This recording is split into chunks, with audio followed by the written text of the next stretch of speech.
All right, let's jump right into it today. I hope you had a good weekend. I hope you had a good Lord's Day yesterday. I definitely did. My pastor preached on Christian burial versus cremation and how cremation is a pagan way to get rid of the dead and how Christian burial honors the dead and all of this kind of thing. And it's not Gnostic and all. It really good stuff, really interesting stuff. If you haven't heard about Christian burial, that's something that I think you should definitely consider. Anyway, I wanted to jump into this today. I was listening to a podcast. I think it was Peter Schiff, but it might have been another guy that I listened to a lot. I can't remember, but they had mentioned the eviction moratorium that's happening, and I don't know how I didn't know this, but the eviction moratorium isn't a moratorium on paying rent.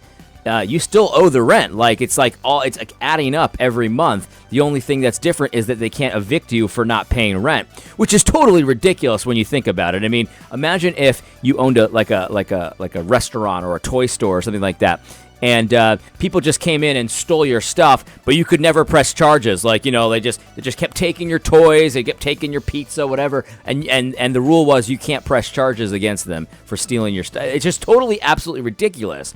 But what's happening is that people that aren't paying rent because of this eviction moratorium, when the moratorium is over, if it ever ends, they're going to owe all the back rent.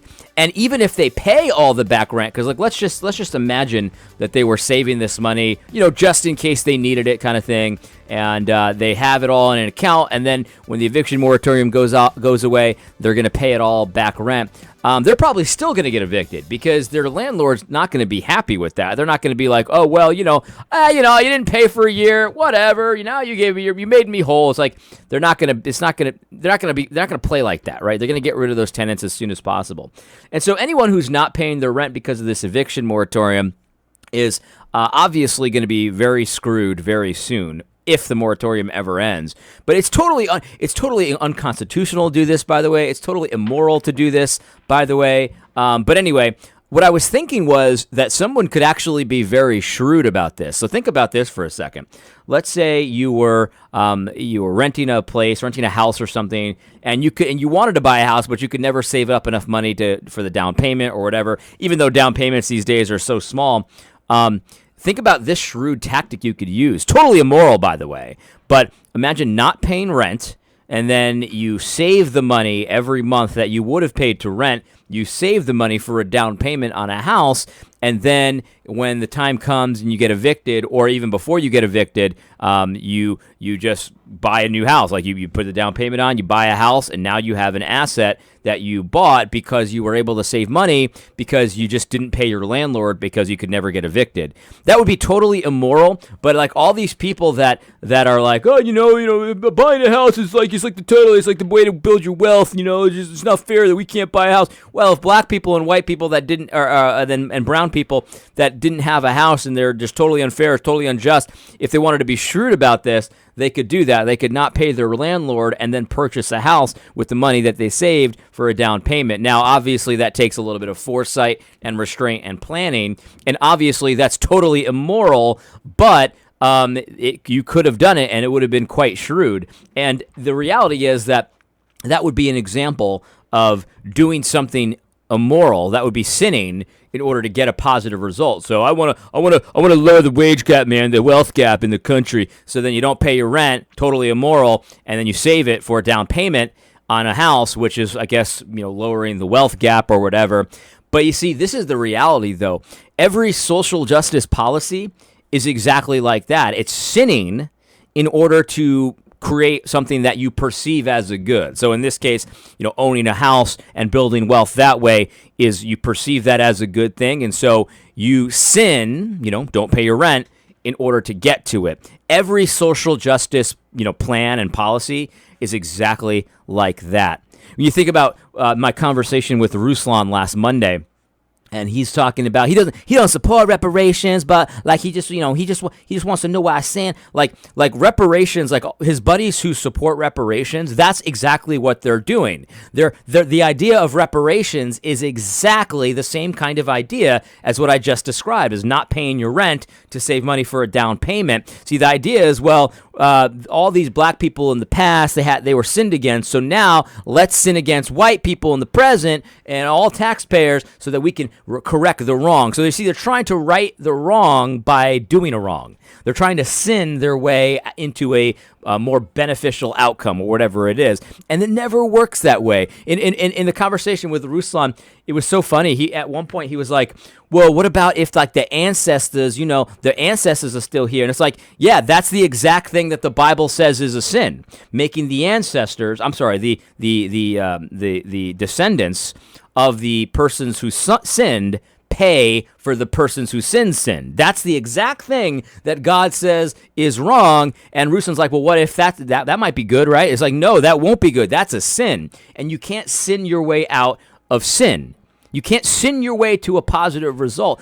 Every social justice policy ends up being exactly like that. Sure, it's shrewd, and sure, you get to accomplish your goal, which you think is a good goal. Like, yeah, okay, wealth gaps, income gaps, that's a good goal to kind of shrink those, right? You think that's a good goal, you perceive it as a good goal, and so you sin to get there instead of doing the hard work and getting there in an God-honoring, righteous kind of a way. And you think you'll get that shortcut, right? Reparation seems like a pretty good shortcut, and it really isn't. It's just a sin. But the thing is, I was thinking about this, right? I was thinking about this eviction moratorium, and I was thinking about the immorality of reparations, and pretty much every Democratic policy. Let's just face it, every Democratic Party policy works this way. You are attempting to sin to accomplish a result that you perceive as a good result. Oftentimes they aren't good results, but you perceive it that way. Anyway, I was thinking about this, and when you really think about this, this is the original lie, right? This is the original lie. Let's read Genesis 1. I'm sorry, it's Genesis 3. Let's read Genesis 3 because this is the first lie, right? This is Satan, the father of lies, inventing lying, and he lies to Eve, and then, Eve, her husband takes the fruit as well, and mankind falls. Listen to this. This is what it says. Now the serpent was more cunning than any beast of the field which the Lord God had made, and he said to the woman, has God indeed said, you shall not eat of every tree in the garden? And the woman said to the serpent, we may eat of the fruit of the trees of the garden, but the fruit of the tree which is in the midst of the garden, God has said, you shall not eat it, nor shall you touch it, lest you die. Then the serpent said to the woman, you will not surely die, for God knows that in the day you eat of it, your eyes will be open, and you will be like God, knowing good and evil. Right? So here's the reality. So let me just finish it. The woman saw that the tree was good for food and that was pleasant to the eyes and a tree desirable to make one wise. She took its fruit and ate. She also gave to her husband, who was her husband with her, and he ate. Then the eyes of both of them were open, and they knew that they were naked, and they sewed fig leaves together and made themselves covering. Excuse me. So what happens here, right? You see how the snake lies. You see how Satan lies to the woman. He says, look, this fruit, you eat this tree, God knows that you're going to be like God. You're going to be just like God. You're going to be made like God. You're going to know good and evil. You can have wisdom and all this kind of thing. But the woman knows that she's not supposed to do this, right? She knows that God has said, you shall not eat of the tree that's in the midst of the garden, or you'll die, right? And so Satan's like, well, he dangles this good thing, right? You can see she even desires it. She's like, this is a desirable thing. Wisdom is a desirable thing. And being like God, that's a desirable thing. This is what she's thinking in her head, right? And so what does she do? What she decides to do, knowing that God has said that she shouldn't do it, she says, well, I'm going to take a shortcut. I'm going to get this desirable thing, this good thing, by sinning. I'm going to get this desirable good thing by understanding what God has said, disregarding it, and taking a shortcut to get to this good thing. You see, I believe, frankly, that God was going to let them eat from this tree, right? Because it's going to make them like God, right? And so we understand that Christ, the second Adam, we have faith in him, and we're resurrected, and we're made like him, right? So I think, personally, that eventually God was going to let them eat from this tree. I don't know that for a fact, but that's what I think. Now, even if he wasn't, though, in her mind, in Eve's mind, this was a desirable outcome. And it's just like reparations, right? Reparations in the social justice warrior's mind is a desirable outcome. Okay, we can kind of like sort of make it right with the descendants of the slaves and this and that. And that's what Ruslan's thinking. In his mind, he's thinking along these lines. So he's thinking, oh, I desire this to be a good outcome, right? Like this would be good for racial reconciliation. It would address the systemic oppression over all these decades and stuff like that. He's not for reparations in this way, but he can understand reparations, and he understands it in this way, where it's like, okay, that's a desirable outcome, right? But his buddies, his friends that are for reparations, yeah, sure, they might desire this outcome, but the problem is that they're believing the lie that it's okay to take the shortcut, right? It's okay to know what God says about making the sons pay for the sins of the father, disregard it because you have a good goal in mind.